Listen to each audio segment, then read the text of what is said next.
Hi, fellow calligraphers. Haven't seen each other for quite a while, have we? Welcome to my studio here in St. Louis. This is the back bedroom of my house, and here I've got my handy dandy drawers of quick use felt tip markers and dip pens, parallel pens, things like that.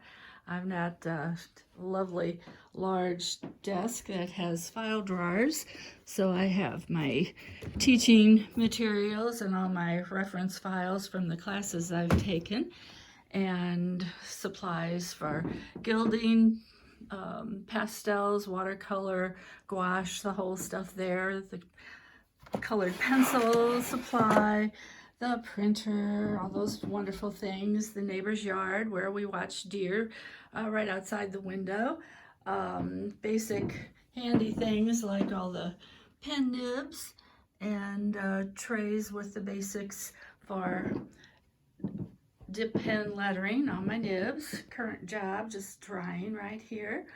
Nice shelf with the tools that I need. A light board, which is really nice. I enjoy that a lot. And I've got another view of our backyard where we watch the deer and the dog play.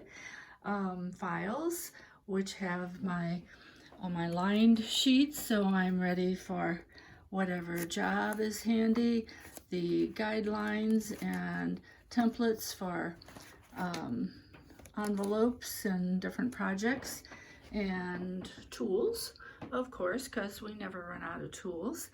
I've got a big basket now that has a file for each of my client jobs, and it's big enough that I can put in whatever materials I need to have for when I get to that job.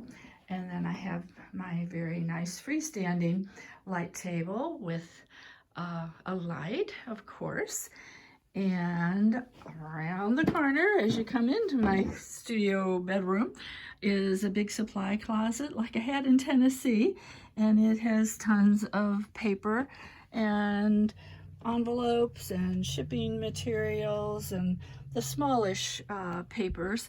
Downstairs I have a very large shelf that has the huge papers on it, and also has craft supplies and all the things that I use that are not up here. So that's a quick look on a sunny day in St. Louis. Thanks for joining me.